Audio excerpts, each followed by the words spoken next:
Hi, and welcome back to Quest Markers. On this show, we talk about video games and the people behind them. I'm Marina. I make music and sounds for games. And today, I am so excited to have Dr. Miko Charbonneau with us today. Miko is the founder of Pretty Smart Games, where she leads creative direction, design, narrative, production, and marketing. And the studio have just released the Spirit Lift. That's a lot. My name, jobs. Okay. A lot of things. And the Spirit Lift is a ghost punk roguelike deck builder. And today we'll be talking about what it means to run a fully remote studio with intention, centering it around the team's health, happiness, and joy. And this episode, as always, will be timestamped with the topics we cover, so feel free to jump around if you're watching the recording. And I'm very excited for today's conversation. But before we dive in, as is tradition, Miko, how are you staying hydrated? You couldn't have asked a better time because I just bought this gigantic water bottle. Yes. And the most exciting thing to me was that I got to cover it in stickers, which I've never had before. So you can get a sense of some of my favorite fandoms already. And I think this is called a Owala brand. I drink like 2 to 3 of these a day. So I must be very hydrated. You are very hydrated. I guess I should start with my water then. I normally start with my coffee, but I also have water. Probably not as big as yours. It's pretty big. It's a big blender bottle. I don't have stickers. I should put stickers on mine. And then the water is going to be sitting all the way over there because what I really reach for is my coffee, and iced coffee today. I just have a basic mug today. Yeah. Nothing wrong with that. I mean, mine's not like anything special. I do like these like thermoses though, because like when you're drinking cold coffee. Yes. When you're drinking cold coffee, it like doesn't sweat. So good. Mm-hmm. So good. Notably missing on your sticker collection on your water bottle is a Leon Kennedy sticker. I didn't see one. I might be mistaken, but I think you need one. The Leon Kennedys and Ada stickers are on the wall in another room. Oh, okay, good. That's how sad it is. There's multiple shrines to Leon and Ada in this house. Yes. And are you segueing me for my show and tell? I am segueing you into the show and tell before we get into your intro. I'm a little dressed down today because I decided to wear the t-shirt I got as a pre-order bonus. And I don't know, I'm gonna like try to swivel the Resident Evil 4 art. Can you see that? With your hair a little bit? A little bit. Yeah. There we go. There he is.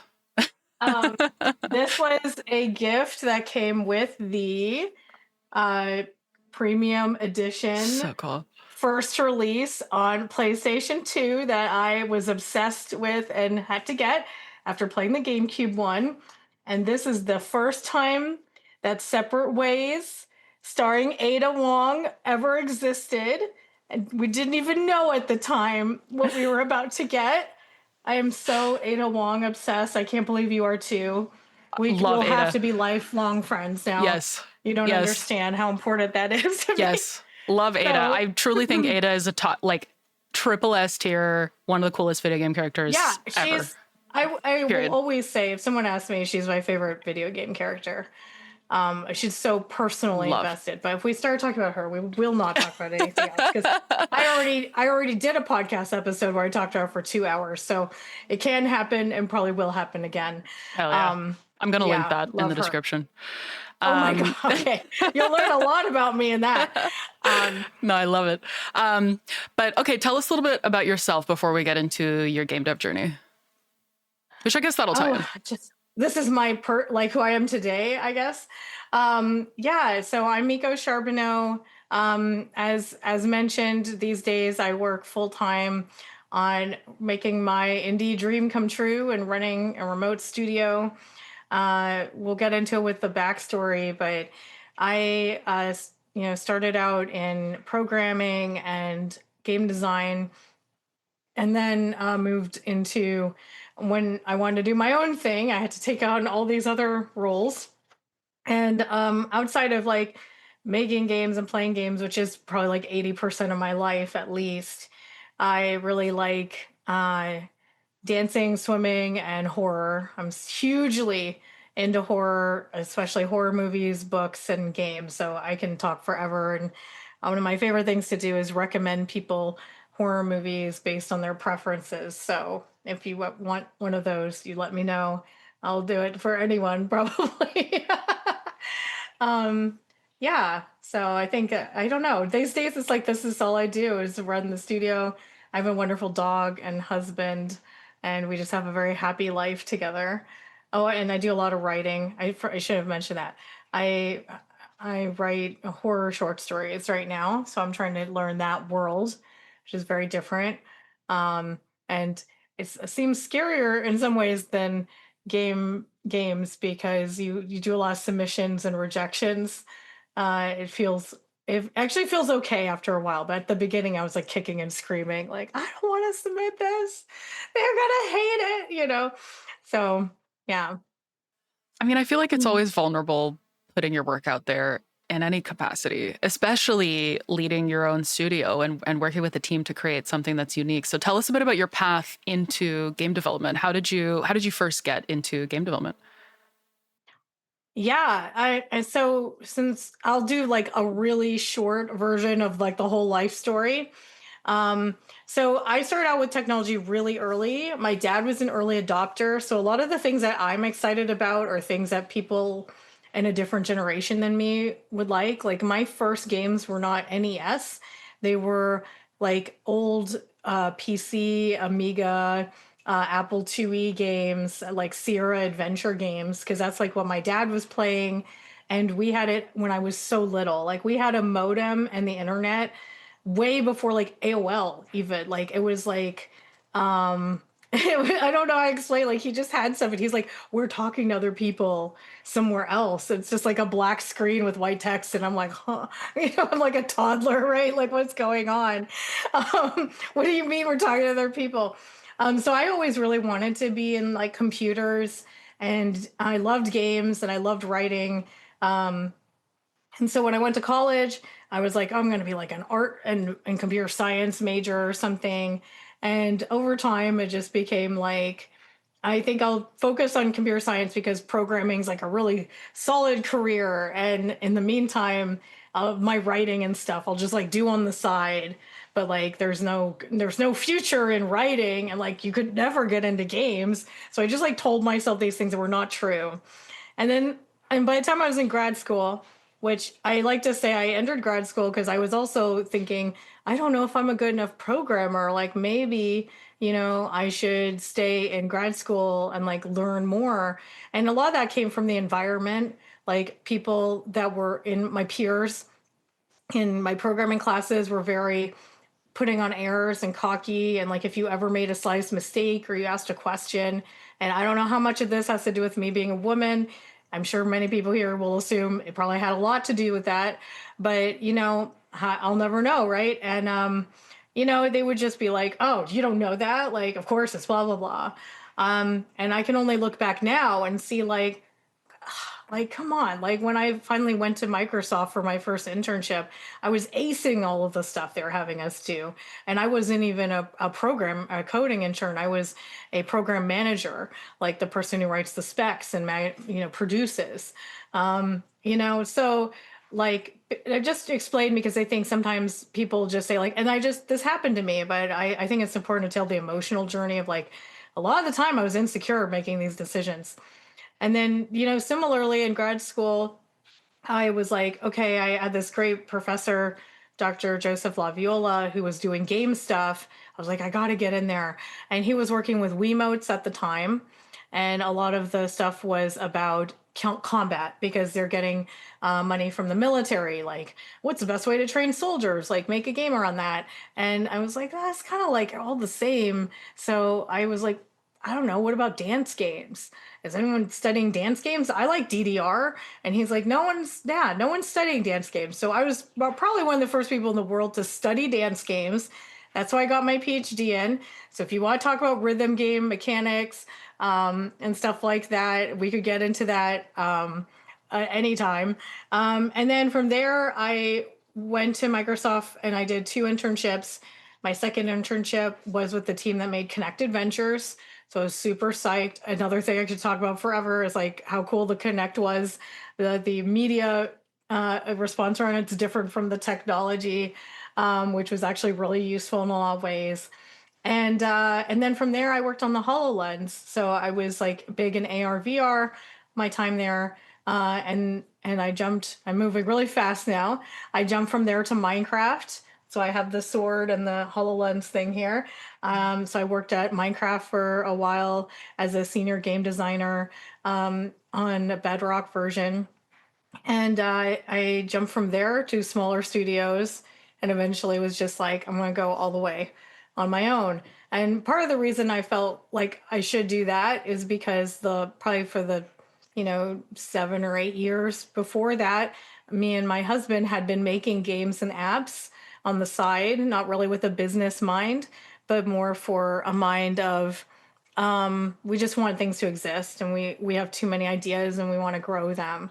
So we already had a lot of experience shipping small projects for fun, or just like, I had really bad get rich quick ideas that never made us rich. Like there was fantasy name generator on Android, and I was like, well, if that'll sell, then how about vampire name generator? Like I'll put together some like vaguely Twilight and Anne Rice inspired names and a list, and like we released that, like, and it like made, for a little while it made like the equivalent of a smoothie every month, so like stuff like that. And so I do think that like that we felt like at least we had the drive and tenacity to do things. And we'll get into it more, but a lot of the time, like also a thing my husband and I do is like we would alternate who's working. So the other person could be working on this like lifelong dream of ours to run the studio.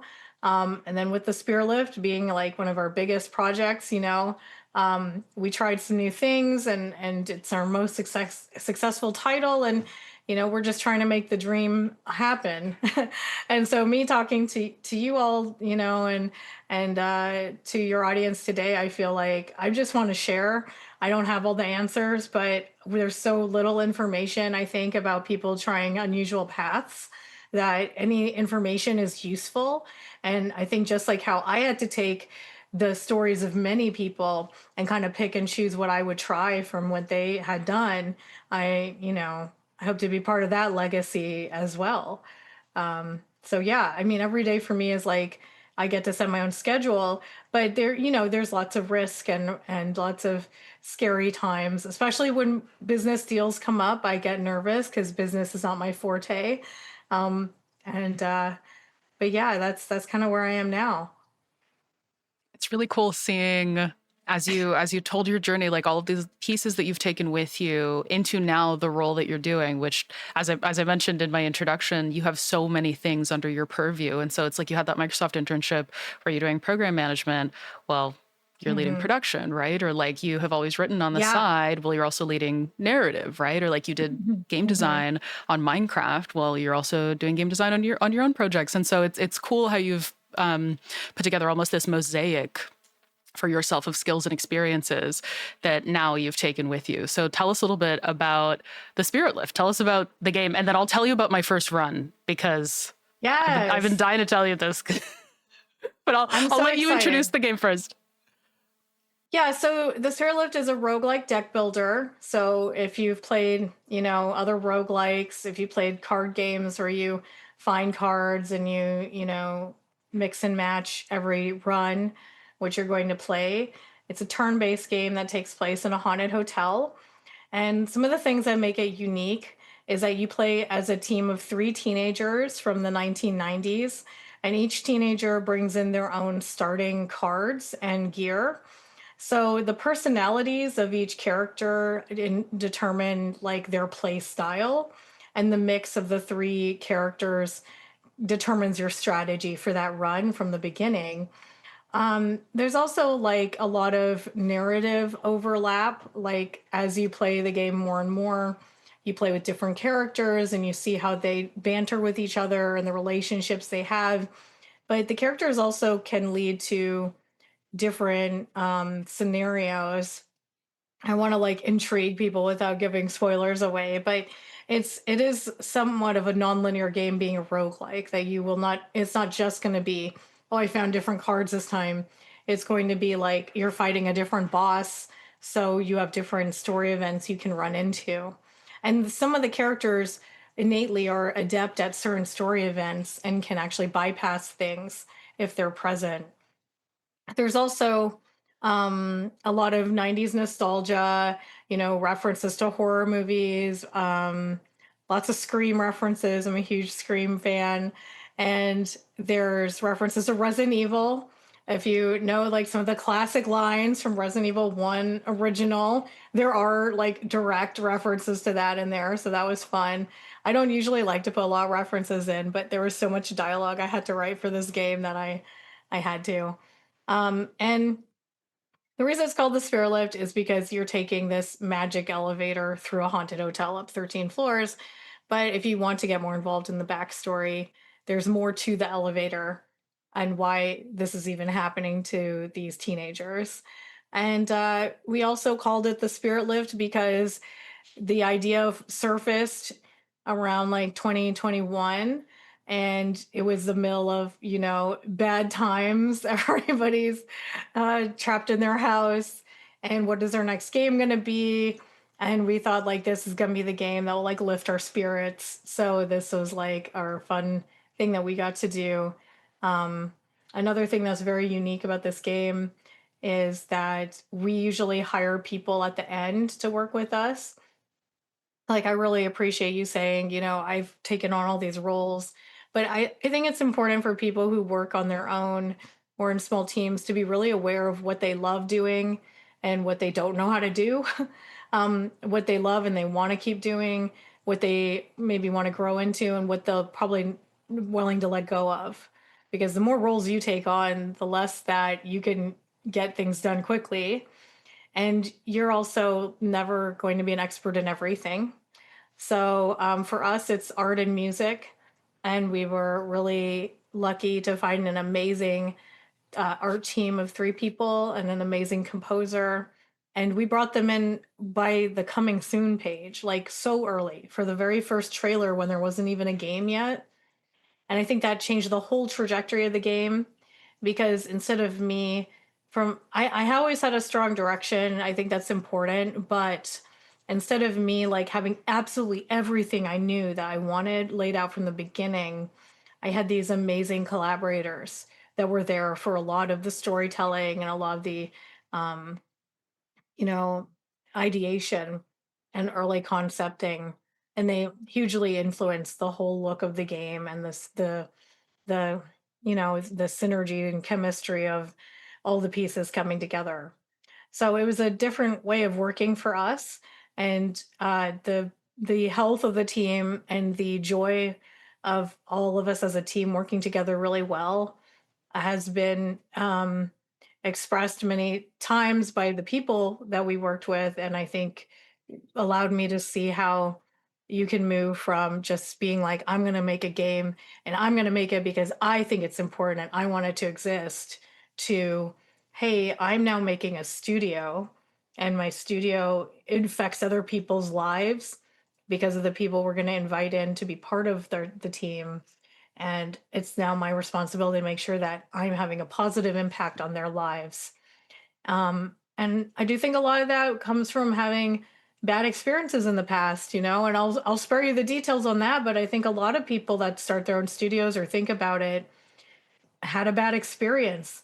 A toxic person at another team, or, experience where they felt disparaged, maybe because of who they are, or a work culture that was too demanding and didn't care about their work life balance. Um, and I think that in an industry like games where they know we want to be here, they know we grow up passionate about making games because we love games. They know that they can get away with things because it's everyone's dream to work at company X. And if you get burnt out, they could hire someone else after you. And I think that really probably makes me lean, I don't know, too far the other way, but it definitely makes me think about that the culture of the team has to be like the most important thing. Like, if we're not making a game that treats people well on the team, then it's like, is this really worth it? Was the output worth it? So I that probably tells you a lot about me already. But as I expected, I'm just gonna meander from every question you ask me. I love it. We've already like branched out into various topics that we'll talk about, but I think that's a really beautiful outlook because the industry is so far from perfect. And everything that you've said, like I either know people personally or like know friends of friends who have had really bad experiences, or like I've also had some weird experiences as well. But yeah, like we're here because we love it, and we're here because we love making games.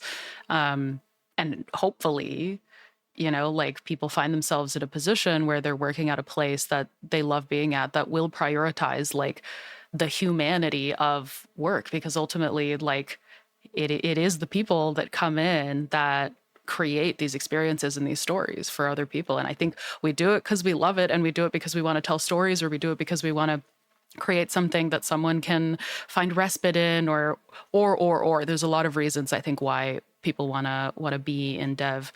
But I appreciated you sharing that you brought your art team and composer in early, because I mean, hopefully that A helped in development, but B was also more fun to work with other people. And having played the game and seeing how many 3D assets, I mean, you have like a mix of 2D and 3D, but particularly on the 3D side, I was like, this is a Yeah. lot of work. Like this is to Yeah. put this many things into each of the rooms in the hotel is a lot of work. And I had listened to the soundtrack before I had played the game too. So it was really cool to be like, oh yeah, I recognize this. I recognize this. And I really love the soundtrack. I think Ryako absolutely crushed it. But I want to tell you about my first run before we Yes, continue, please. because as you mentioned, I mean, you obviously will do the game more justice in describing it than I ever will. But there's 13 floors, at least, that you can see on your first run on this elevator, which I thought was really clever. And I'm going into it expecting like, oh, I'll be able to get to like maybe floor 3 or 4 on my first run. Lo and behold, I'm like floor 5, floor 6. I'm getting a little bit more confident. I'm like, this is going great. It was a pretty long first run. So I keep going, get to floor 9. I'm like, I'm about to hit double digits.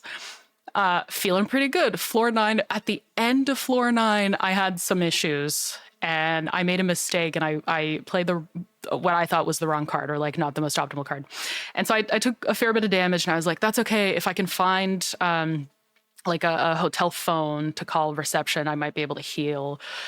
Didn't. Made it to floor 11. I think it was 10 or 11. I think it was 10. I don't think I got that close to 13. But at this point, I'm still like confident, right? I'm like, this is fine. Like I'm at half health. Like it should be totally fine. And then I just got completely ambushed. And that ended my run.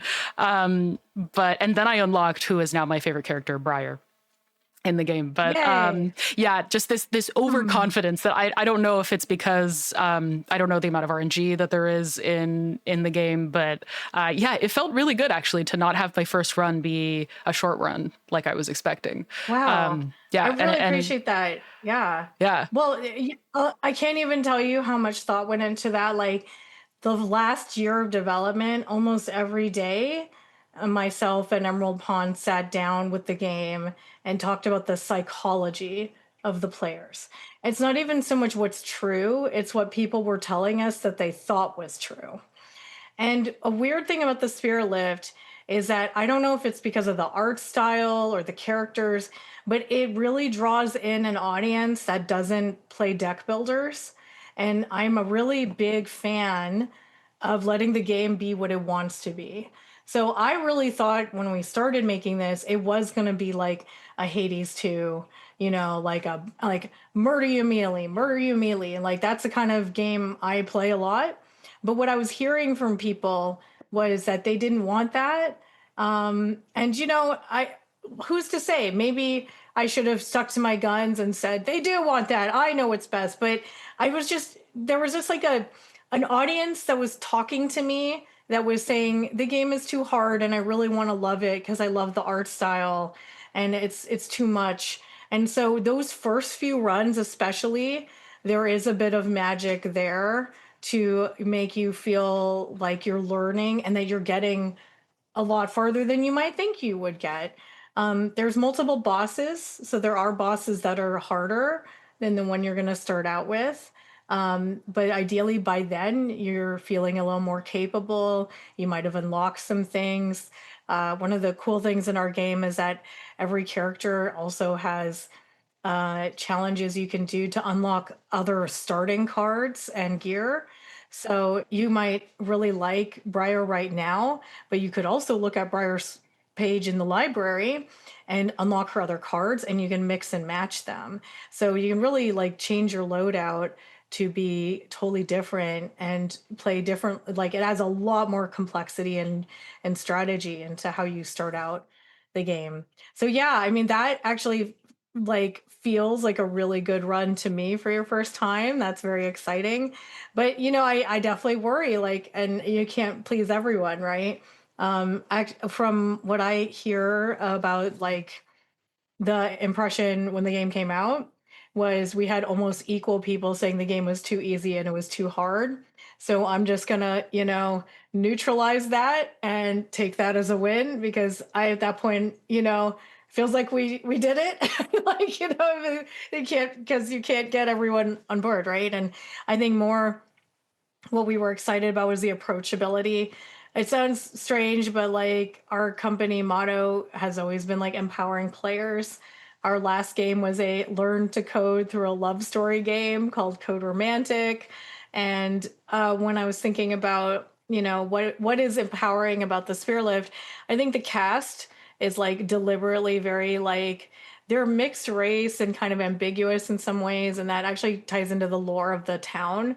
The town they lived in had like these founding families from different backgrounds, and other people kept coming to the town because of the hotel being like this grand opulent centerpiece, and kind of mixed in as they settled.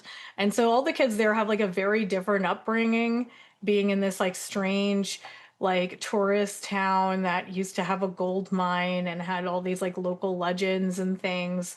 And they don't really see it as strange that like their families are all kind of like known in various ways. And I think that's really cool. Like that's how I like to do more unique casts, is to just kind of like make sure there's like you've I don't want to say make sure, but I like to know everything about the world and then tease people with it in the lore and not tell you everything I know. But since I know it, it'll all be grounded if you wanted to dig in, if you want to have theories. Um, so yeah, and that's kind of how it is with the gameplay to tie that back in, we wanted it to just be very easy to learn. Just if you haven't played a deck builder before, we are going to explain the basics to you. And that, hopefully worked out for a lot of people. And our hope is that if you do already know deck builders, you see what makes ours a different type of strategy and you're willing to give it a try and see why it's worth having fun with this one.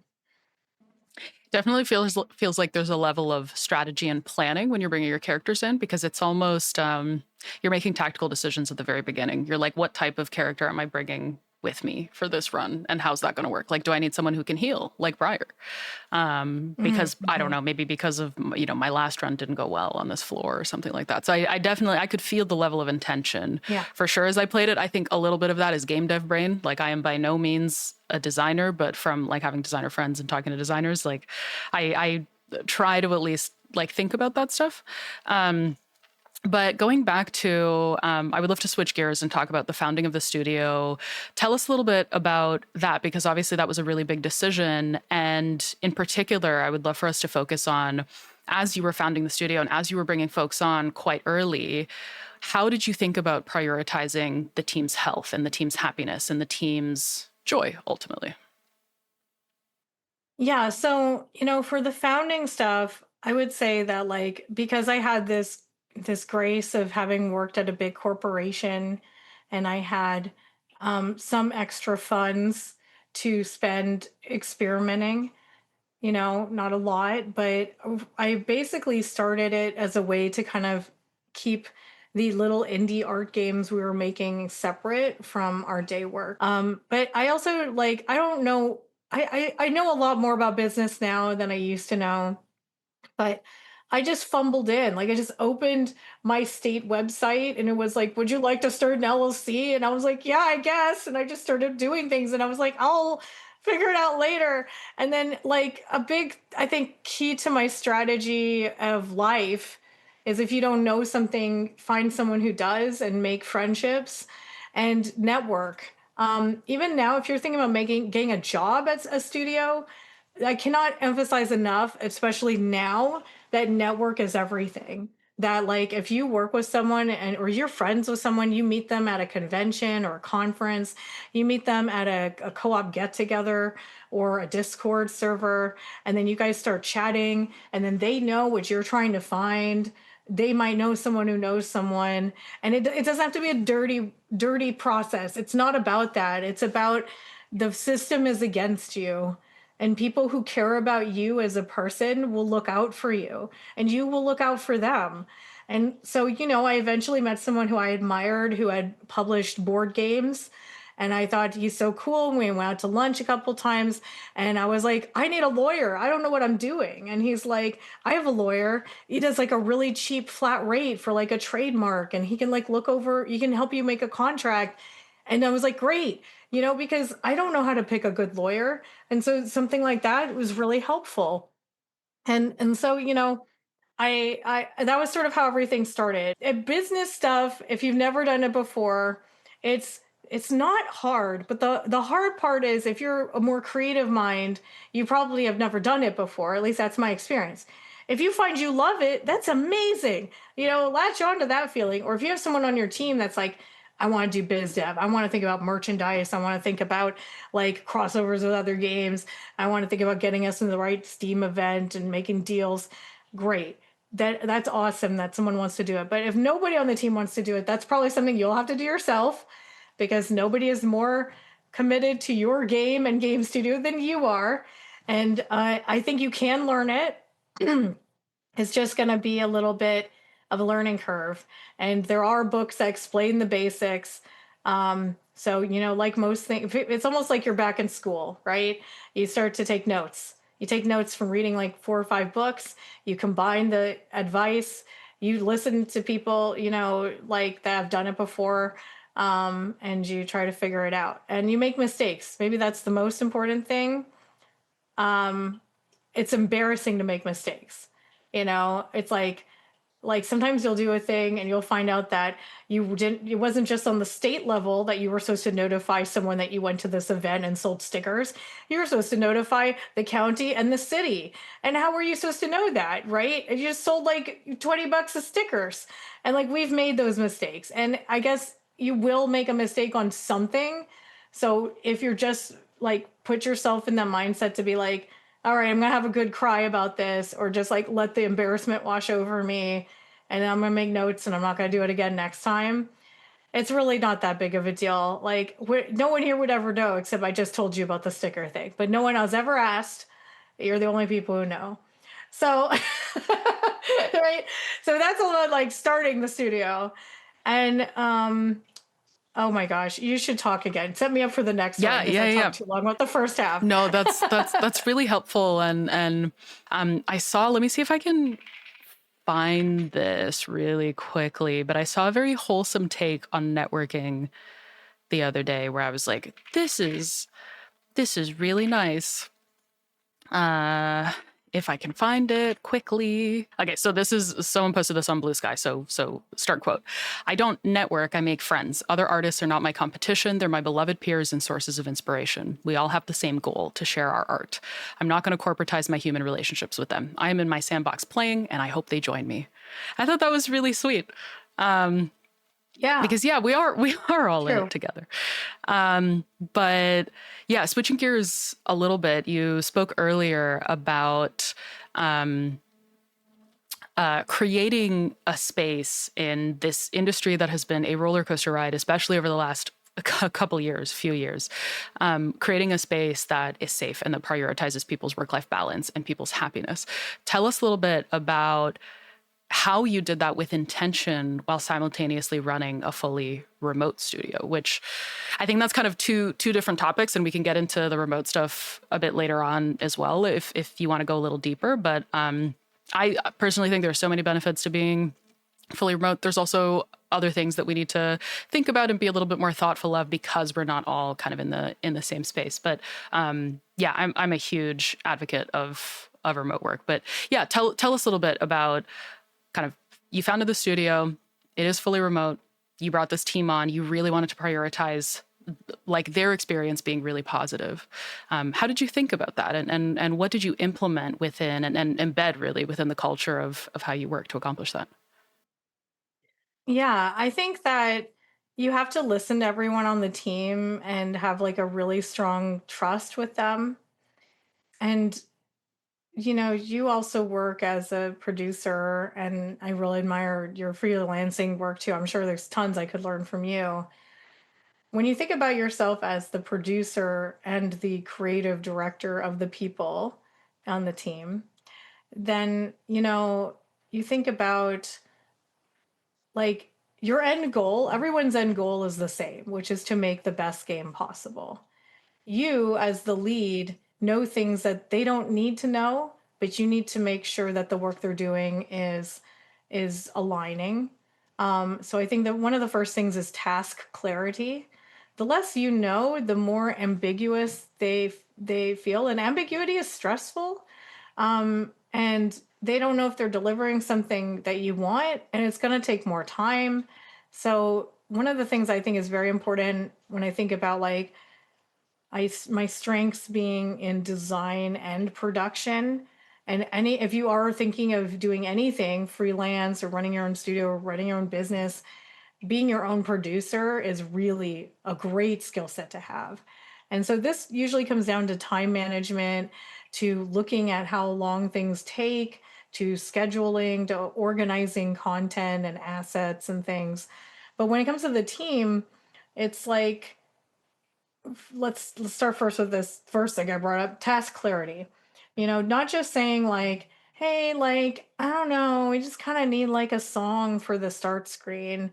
Like saying like the feeling of the start screen is this because this is where they actually are mentally in the world, and we're not going to tell them that, but you're going to get that across through the sound, and our UX artist lead is going to get that across through the visuals. So the two of you combined are going to let the player feel this. And they won't say, oh, they must have meant blah, blah, blah, blah, blah, and write it down. The player won't do that, but they're going to know what we wanted them to feel. And so, and also just like the very specifics too. For art, it's going to come down to like, hey, this is going to be, how it's used is a big thing. This is going to be a cutscene that's only in the game once for 5 seconds, and it's not that big of an impact. So time box it, try to make this not as important. And you mentioned the 3D objects, so I'm gonna say this because it does come up a lot and it's very funny. You make a lot of things, and then you naturally think like, we'll never see this coffee cup up close. And then sure enough, I'll do some camera angle that's like, let's put 5 coffee cups right in front of the frame. And then the artist says, what have you done? Everyone's seeing the inside of my mug and ever, but you're like, you know what? It actually looks amazing. I promise. So that's something like everybody has to kind of like be okay with the chaos a little bit there. I think I'm kind of all over the place in this, Chad, but it's like telling people very clearly where you're coming from and guiding them to success is very important. And also just like, this may sound like so obvious, but like complimenting people, like there's an old thing I learned a long time ago, which is hiring people that are better than you at what they do. Why would you ever want to hire someone that you didn't think was better than you? Like, it's not an ego thing. You're bringing them on because they're geniuses at what they do. And everyone on the team was even better than I thought they were when I hired them. They all were like, oh, watch me do this. Oh, I'm going to learn this new skill, and you'll never believe it, but I can do this now. And it's not you having an ego should, like, I don't have an ego about that, and I don't think people should. I shouldn't be jealous of my own team for being better than me. I should be nurturing and watering the garden and being like, yes, I can't believe this, like, you're so much better at particle effects than I am. Oh my gosh, I cobbled this together really fast, could you fix it for me? Like, so, giving them that clarity and just being like, wow, what you did this week was really amazing.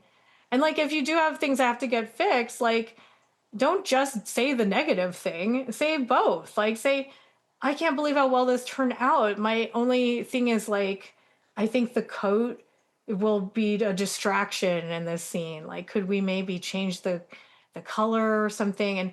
And very often your suggestion is not good. Like, just like when people play test, they know what's wrong, but they don't know how to fix it.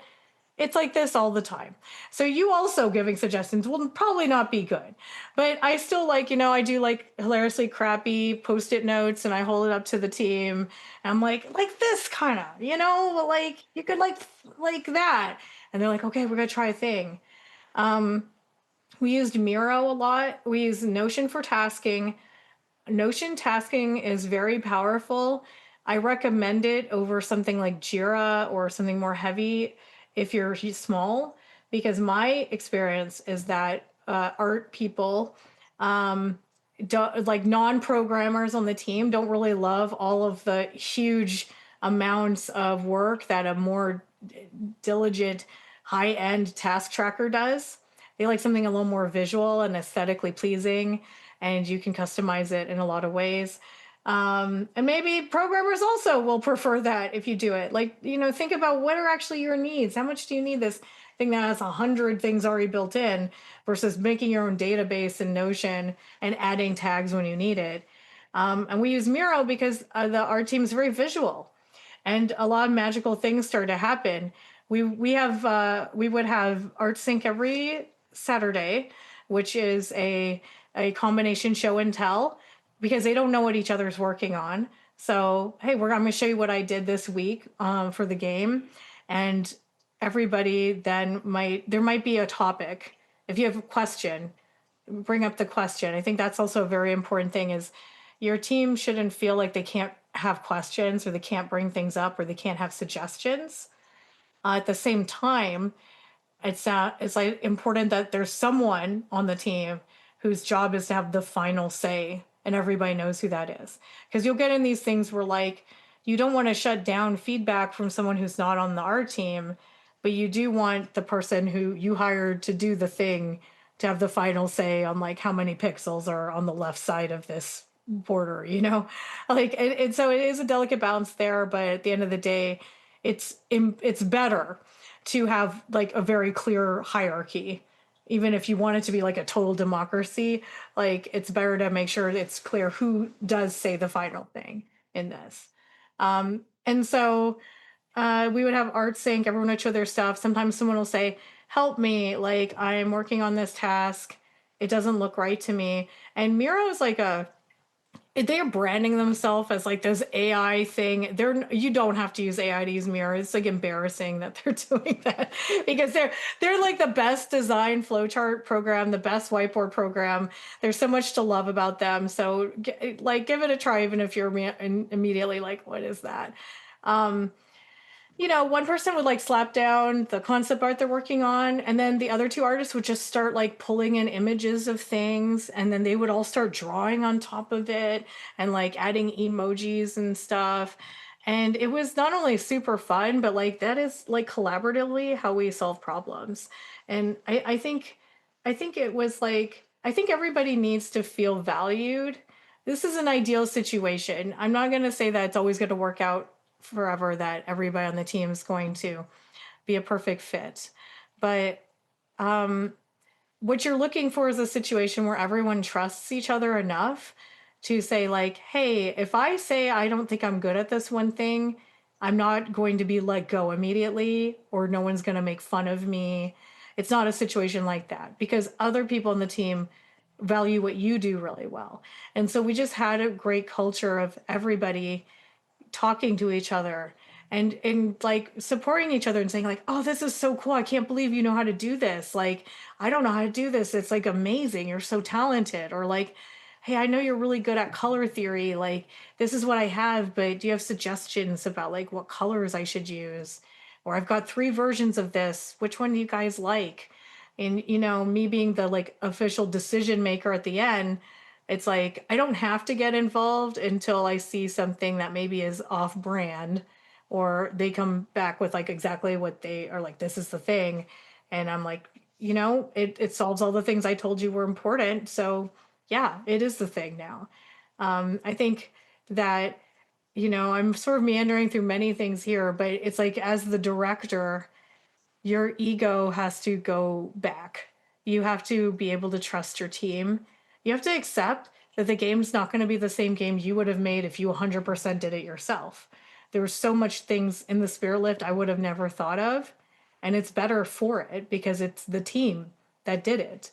And you want to build an environment where hopefully people aren't afraid to come to you and say, "Hey, I don't understand this," or like, I don't know why it has to be this way, or like, I'm just stuck here. I didn't know what you meant by this, or I'm just having trouble.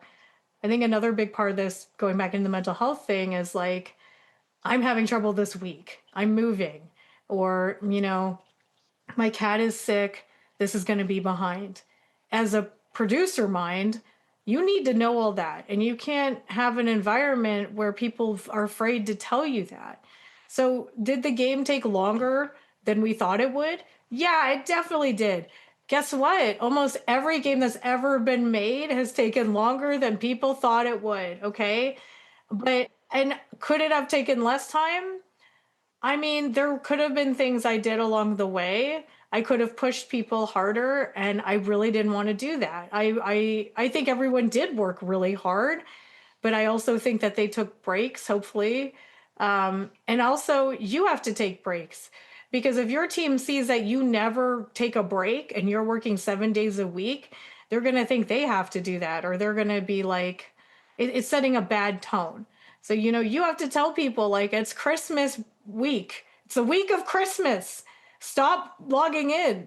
Like you have to set up whatever it is and make that true about yourself too, because people pay attention to what you're doing. In the end, like, yeah, we work really hard, especially that last year. We did work almost every day a lot. And that's why now that the game is out, I get to chill a lot more, actually see my friends.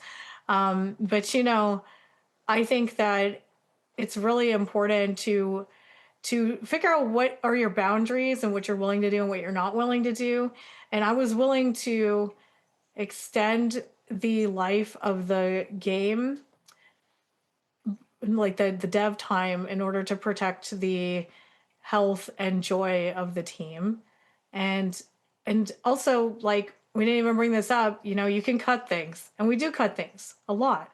And a lot of the conversation I would have with people, I don't know how effective it is, but is like, instead of being like, we absolutely need this, we need this, or blah blah blah, I tried to be more like, the thing we have to get done is this, and if you got that done in the next 3 weeks, we would have time to do this other thing that I think you really want in the game and I really want in the game. So we could live without that other thing, but I just want to show them what is the stakes at hand. If we get done on this timeline, we do get to do the other stuff that's extremely fun. If we don't have extra time, that's it. We don't get to do that stuff.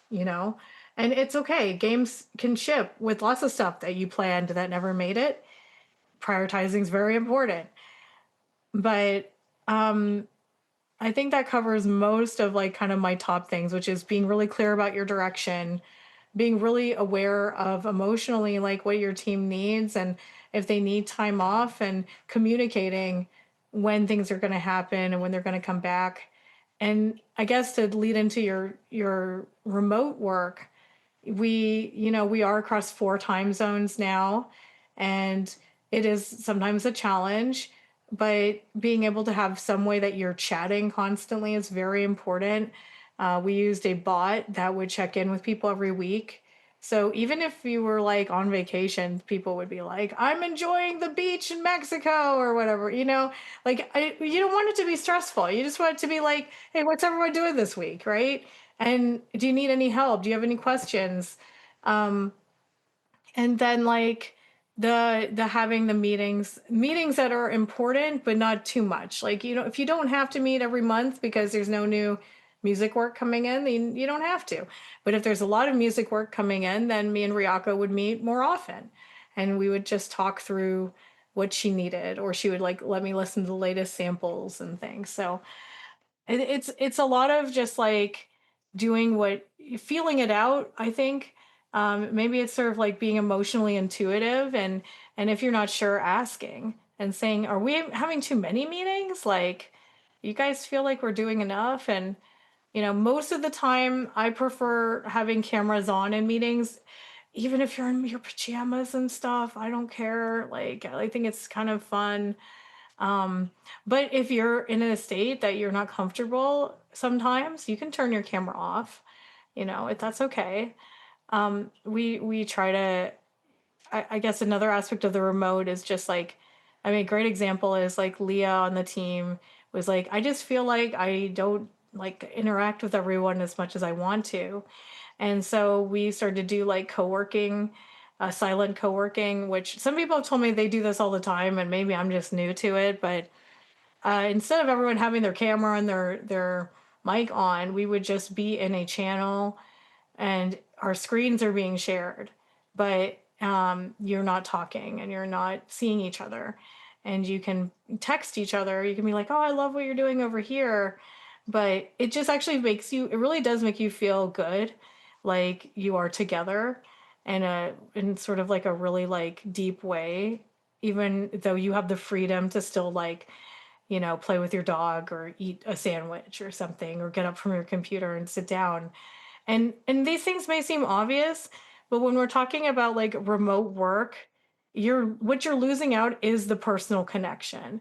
And what you're gaining is that you can hire anyone from around the world, so you have your access to all the special people, the most special people, and everybody's gaining the freedom of their hours and whatever else is going on in their lives. And also like wherever they want to live, if it has a lower cost of living, or they're with their families or whatever, or if they're caregivers and their families, they get all that flexibility. So there's a lot you're gaining by having a remote studio. And I think that definitely makes it worth it. But to make it succeed, I think it's all about making sure you're still checking in regularly, both like asynchronously. Whenever someone gets to this chat, they'll reply on their time. And, occasionally times where you guys can link up. Yeah. And I wanted to give a shout out for Notion Calendar, although there's other things that can do this. It really helps to have something that shows you all the time zones. Even like the Windows clock can do it, but I found myself having trouble checking all the time. Just having something that is like you can easily get to, that says, what time is it right now? And here's the other time zone. So you know when you're bothering everyone or when you're scheduling meetings, is very important, because you are trying to, be mindful of everyone's time in that way. I didn't want to interrupt you during any of that, because that was so beautifully said. Like, what a beautifully thoughtful, empathetic approach to leading a studio, and knowing the responsibility and the weight of that, and knowing that you are responsible in a big way for how people feel when they are working on a project that you're leading. I wrote down a couple of notes, that as you were talking, I was like, oh, this is really interesting, that I would love to touch on. Also being mindful of time, as well. But the first one, you kept talking about communication. And I used to work at a company many years ago, where one of our mottos was clarity is kindness. Like, over communication is good, Yeah, because I agree. it leaves less for interpretation, but it also encourages people to ask questions. It encourages people to clarify it. It encourages people to be able to speak up about things without feeling like they can't for whatever reason, and without feeling like, they won't be shamed for asking a question, which I don't think anybody should be shamed for asking a question. So I really like that you talked about that, because my brain immediately went to clarity as kindness, because I do think clarity is kindness. Another Yeah. thing, as you were talking about, like, scoping up and scoping down and plans changing, what I always like to say is, I said this in a meeting this past week, that the only thing we can ever plan for is for plans to change in game development. and we roll with the Mhm. punches, you know? Like maybe we implement something and it's just like really not what we thought it was going to be. And I think being adaptable and being flexible is a really important skill across the board for any game developer. And I think generally, on average, I think game devs are really good at that because, like, making games is magic. Like, truly, it is. I can't believe that any game gets made, given the complexity Yeah. of making a game. It is the combination of every discipline. Yeah, Every exactly. discipline. Why are we doing this to Exactly. ourselves? Yeah. Yes, exactly. Because we love it. Because we love it.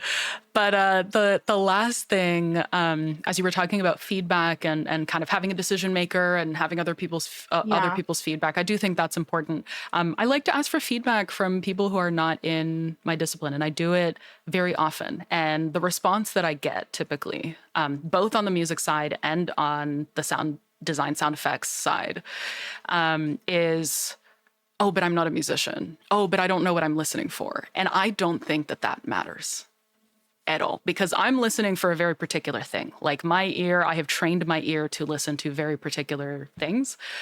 Other people are going to Mhm. hear other things. And so that feedback to me is so valuable when someone's like, oh, like this thing, maybe reminds me of this. Is that really the direction that we want to go into? And then we can open that up as a conversation and talk about it.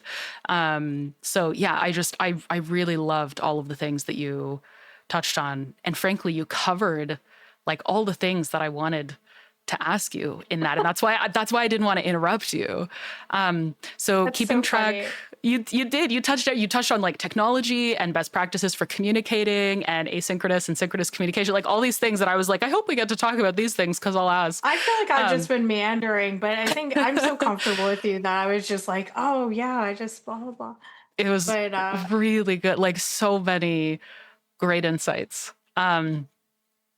So I wanted to put a bow on this very thoughtful conversation by asking you the question that I always like to ask at the end of a recording, which is, what advice would you give your younger self now with all the wisdom and the experience and the skills that you have oh, now? yeah.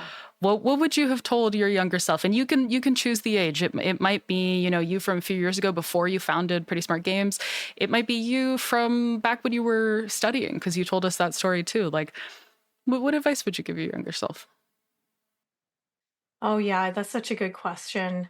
So I think when you say younger self, I mainly think of 12-year-old me because I had, like, learned how to make websites, and I had like my first like little website, which is like the days of like like midis blasting on like colored text on top of images and stuff. And I was also like drawing a comic and like posting online and getting involved in fandom and stuff. And I think that like I'm really proud of how I've turned out based on that person I was at 12. But I think that so many times I thought something wasn't possible because I had never seen anyone do it before.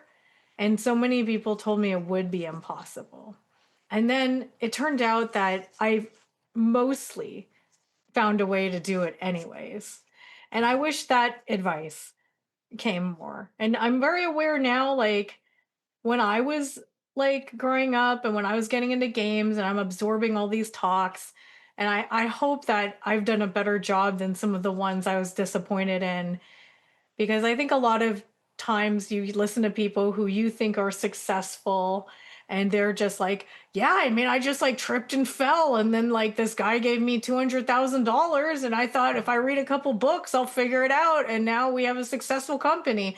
Like those kinds of things, like they can happen, but doesn't really help you if you've already been working for like years to make your dream happen and you've been struggling and fighting and you're also like you have health issues or you have a family to take care of or whatever it may be. So I think the biggest advice I feel is just like, just because you haven't seen it happen doesn't mean it's impossible.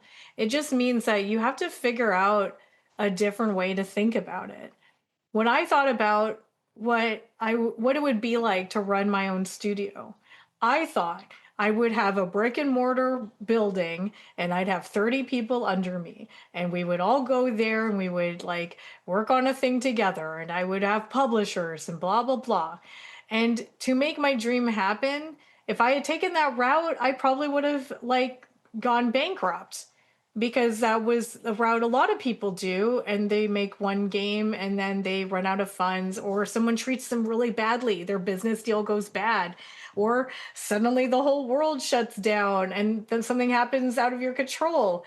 And so I ended up doing this really weird cautious approach where with every game we get stronger, we make better business decisions, we learn more about organizing a team, we learn how to market better, and and I, work on like there's all these other little avenues you can take to market with social media or with Patreon or with Twitch. Like Twitch works for me, it may not work for other people. Like, you know, it's really about just keeping your eyes open if you really want your dream to happen, for what will work for you to get to that dream to happen. And if other people say, no, it's not possible, this is impossible, no one's ever done this, so many times it was true that no one had ever done it and then I did it.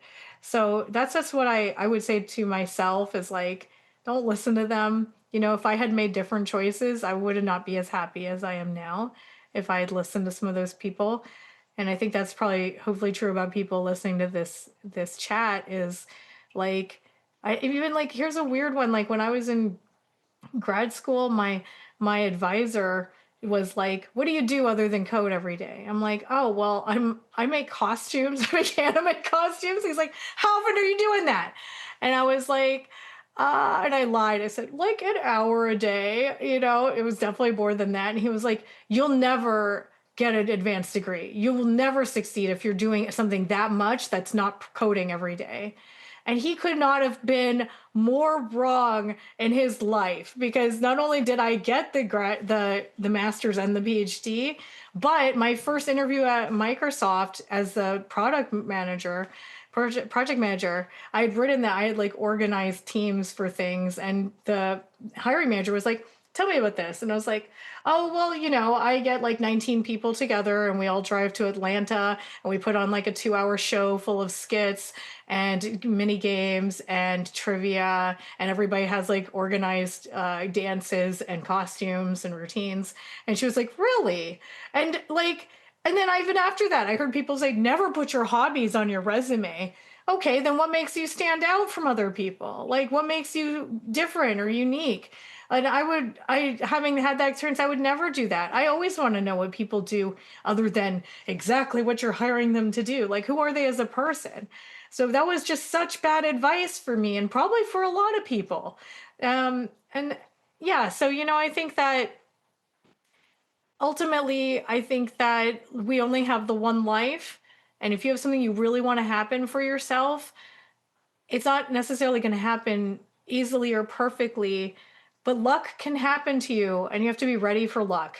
You have to be prepared for, if the right door opens, you're there saying, hey, I could do this. Like, I'm ready. And you also have to maybe jump in even if you don't think you're ready yet. Because why would you let someone else do a job that you maybe want to do, or an opportunity you want to do? You think they're more ready than you? Like, you'll get ready if you try, and the worst thing that could happen is you fail, and that's really embarrassing, but then you learn something. So I wish I was better at not being embarrassed, but I'm not. I get embarrassed a lot and I just do it again anyway. So yeah, I think that's how I feel. that's great advice.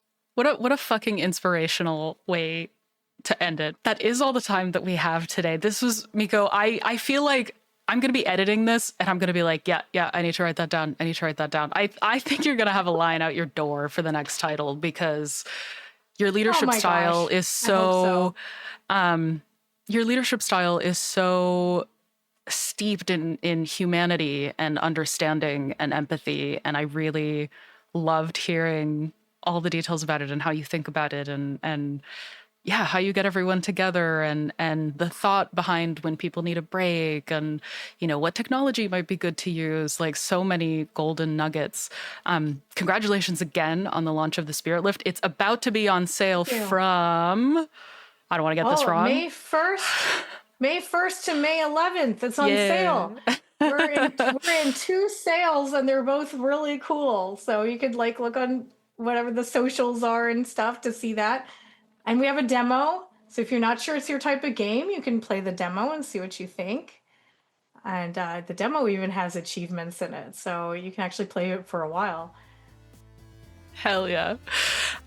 Congratulations again on the release. That is all the time that we have today. So for everyone who's here, we're about to open up the Q&A. For everyone who's watching the recording, thank you for being here. And as always, our socials will be in the description. Miko, if you want to send me a list of those books as well, we can have that in the description too. And if you're watching, if you have any feedback or topics you'd like to see covered in the future, just give us a shout. Thank you again. And let's open it up for Q&A. We'll say bye to the VOD. We'll say bye to the recording. Bye.